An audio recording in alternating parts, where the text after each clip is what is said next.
Hello everyone, I'm Dr. Rao. I get asked often to describe different types of procedures that we do on the spine, so I thought this would be a great opportunity to review the types of injections or procedures we do to get people feeling better.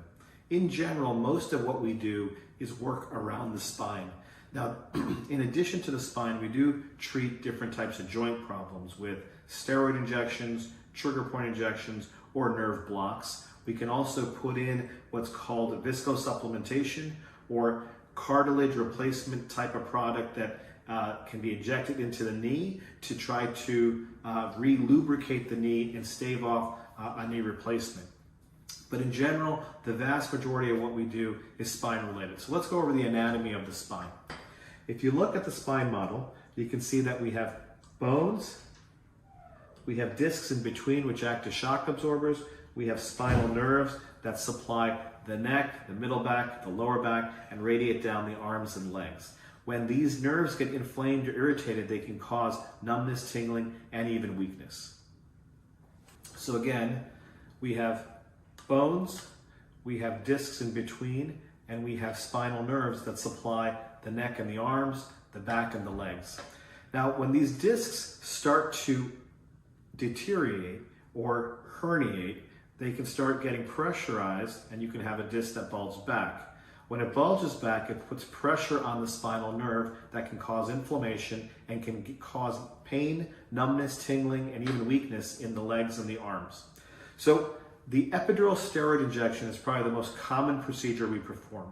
And the goal is to put steroid around these spinal nerves that are getting inflamed by discs that are bulging back. If we can put a steroid right where that inflammation is occurring, we can decrease the inflammation around the nerve and hopefully get people feeling better.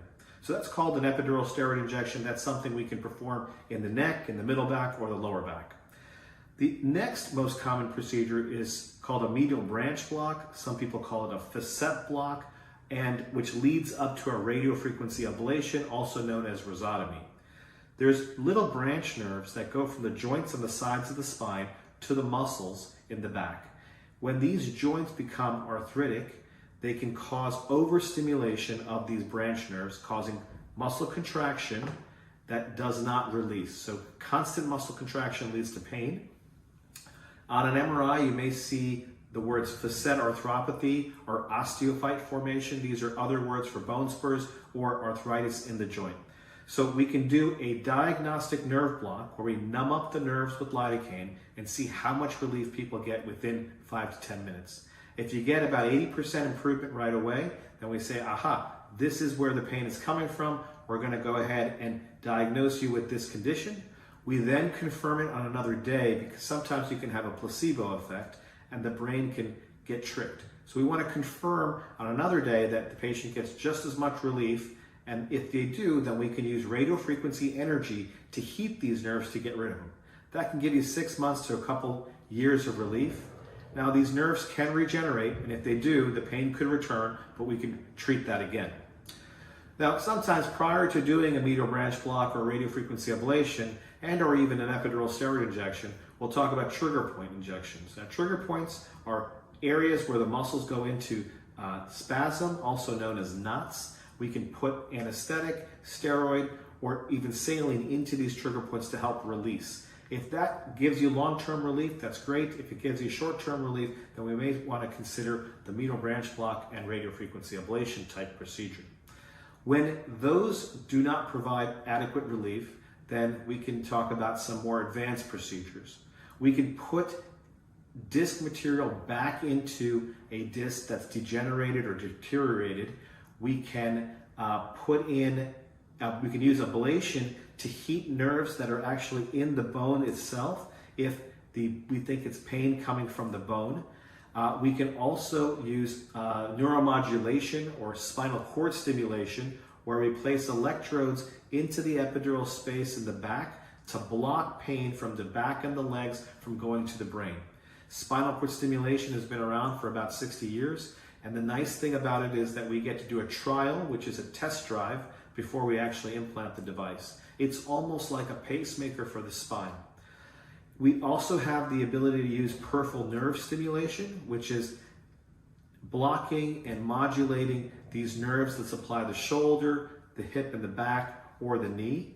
And by modulating it, we're trying to block pain, get people to be more effective or be more functional, and get the pain relief to be more effective. If that gives you good relief on a trial, then we can go ahead and implant the device. And we have minimally invasive spinal procedures that are also coming around that are getting us more tools in our toolbox to get people feeling better. If a patient has central canal stenosis, spinal stenosis, and they may not be a candidate for major spine surgery, then we can do an interbody spacer that opens up that space in the spinal canal to allow those nerves to have more breathing room and to be able to stand and walk for longer distances with less pain. We can also treat the sacroiliac joint, the SI joint, which can give you pain in the back, buttock, hip, and leg. That joint is right where the pelvis meets the tailbone. We can put steroid and anesthetic into that joint to decrease the inflammation and pain. If that gives temporary relief, then we can do an ablation of the joint, or we can consider an SI joint fusion, which will fixate the joint to get rid of the pain.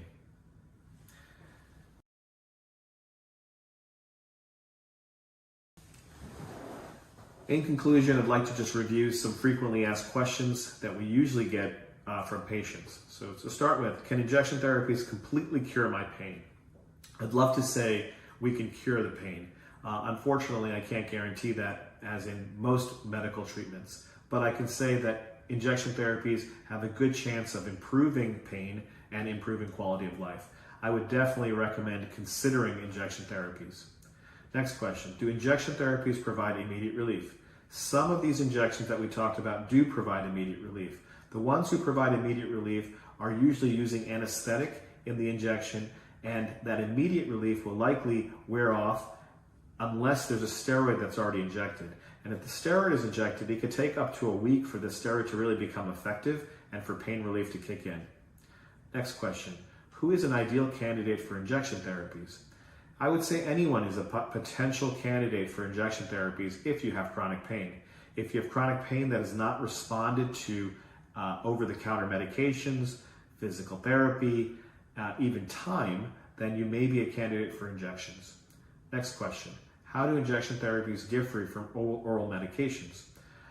Injection therapies are where we can inject medications in and around nerves, into joints, into muscles. And depending on the medications we use, you'll get a different response. Now, some of these medications you can take orally, such as steroids. So you can take oral steroids and they work, but the problem is the medicine doesn't necessarily know where it has to travel to. So you may get a diluted amount of medicine that actually gets to the spine in this case than what you're actually taking by mouth. So even though you're taking a certain amount of medication by mouth as a pill, that amount of medicine may not actually reach the area that you need it to. Now, it's a great option because it's not invasive and it's worth a try.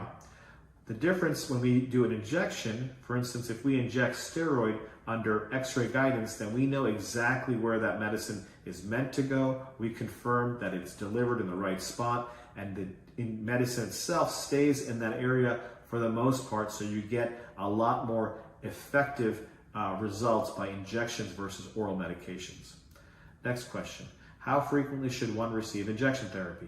It all depends on the type of injection. It's safe to get to have 3 to 4 steroid injections in a span of 6 months. We want to limit steroids if we can, so we will only use steroids when we have to.